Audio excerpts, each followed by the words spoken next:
रहा है ना, थोड़ा सा मैं जेनजीज और मिलेनियल्स पर भी फोकस करना चाहती हूँ। वैसे तो रिटायरमेंट के बाद भी 60 साल के बाद के भी जो उम्र के लोग हैं वो भी म्यूचुअल फंड में निवेश कर सकते हैं, बशर्ते अपनी रिस्क एपेटाइट देख लें और अपनी सहूलियत देख लें रेगुलर इनकम की। लेकिन ये जेनजीज और मिलेनियल्स का जो तबका है, एज ग्रुप का, ये आपके लिए एक फंड हाउस के तौर पर कितना अहम है, कितना बड़ा है, आप कैसे इनको टैप कर रहे हैं? ये जो जेनजी बोला ना, ये एकदम फास्ट ग्रोइंग और इम्पोर्टेंट मार्केट है, क्योंकि जब नौकरी चालू करता है एट द एज ऑफ 20-25 उनके पास शायद उतना ज्यादा पैसा नहीं होगा, लेकिन फंड हाउसेस की तरह से उसकी नजर से आप देखेगा तो सबसे इंपॉर्टेंट चीज है कि उनमें म्यूचुअल फंड इन्वेस्टमेंट और रेगुलर इन्वेस्टमेंट का हैबिट कल्टीवेट करना चाहिए।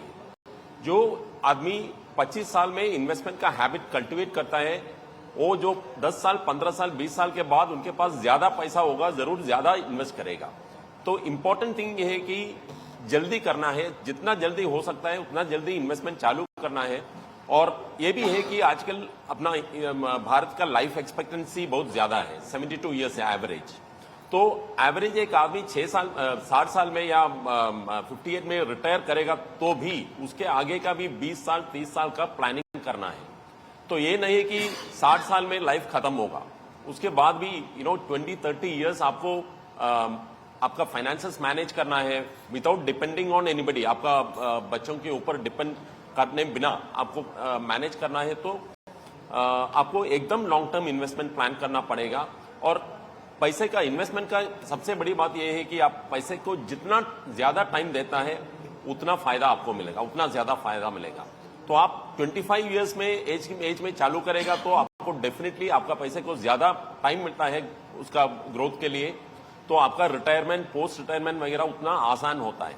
जो फाइनेंशियल फ्रीडम आपने बोला था, आर्थिक स्वतंत्रता, वो जल्दी पा सकता है। मैं सब जनरेशन जेनजेड वाले को मैं यही बोलता हूं कि आप 25 ईयर्स में डिसिप्लिन इन्वेस्टमेंट चालू करेगा तो मेरा प्रॉमिस ये है कि विद इन 20 ईयर्स आपको फाइनेंशियल फ्रीडम मिल जाएगा। उसका मतलब ये नहीं कि आप 20 ईयर्स में आप काम करना बंद करेंगे, लेकिन आप पैसे के लिए काम करना नहीं पड़ेगा आपको मन में आपको जो पैशन है वो फॉलो कर सकता है। तो इसलिए जितना जल्दी आप सेविंग्स और इन्वेस्टमेंट का हैबिट कल्टीवेट कर सकता है उतना अच्छा है। तो जेनजी का इन्वेस्टमेंट हैबिट फंड हाउसेस के लिए एकदम महत्वपूर्ण है।